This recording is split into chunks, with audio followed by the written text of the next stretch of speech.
Yeah, like that's not good. It has to be like a quarter inch on each side of the seam.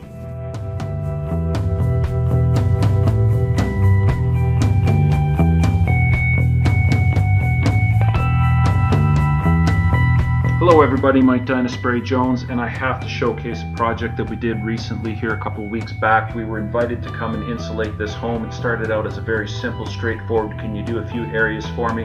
Then it turned into, can you do the entire roof? Then can you fix up what we were starting to find? When we looked at this spray, we had not done the walls. We were contracted to do the roof and some other areas, but when we looked at the walls, we noticed, oh my goodness, we have a huge problem here. And we started inspecting the work of the other installers over.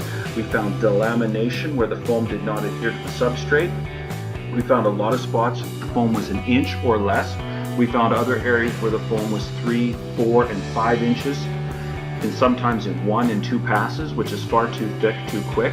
But what that does is it spreads the cell structure out. The cell structure becomes weak, and then it can crack or delaminate down the road because it doesn't have the structural integrity. The biggest problem that we saw overall with this job, besides the consistency of the foam, getting the foam into the corners, into the edges, into the areas that are tight and difficult, besides that was the caulking.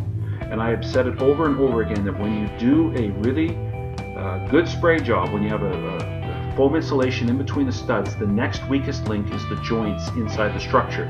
So the caulking has to be into the seams. It has to be at the transitions where wood meets wood, wood meets steel, wood meets concrete. Any part where you have 2 pieces of wood meeting, 2 pieces of steel meeting, you have a seam. Those seams have to be air sealed. In this situation, they thought, how bad can it be? The homeowner wasn't too sure if I was telling him the truth that these seams were that critical, and on the weekend he started to see that with vinyl siding and a house wrap there was air still coming through, and he was shocked, and he said, yes, let's go over the whole thing. And we ended up having to peel the plastic back, recaulk the job, and do it. This is fairly typical with installers that are out to just get some money. They're out to put some foam on, but they're not actually understanding the fundamentals of what they're wanting to do. So the first thing is air seal the structure. That means get your foam into the edges, foam into the cracks, fill your corners up, fill your transitions, caulk where you cannot put spray foam, put can foam where you cannot get spray foam into. Make sure that all of your seams are sealed. That way air isn't going to come through, water isn't going to come through, and those are the 2 products, air and water, that destroy buildings of all kinds. Residential, commercial, it doesn't matter if this was steel stud with an EFIS system or whether this was wood frame construction with vinyl siding or stucco on the finish. It would eventually break down, and you really start to see these problems once the drywall is on, because the drywall provides a substrate for the condensation to build.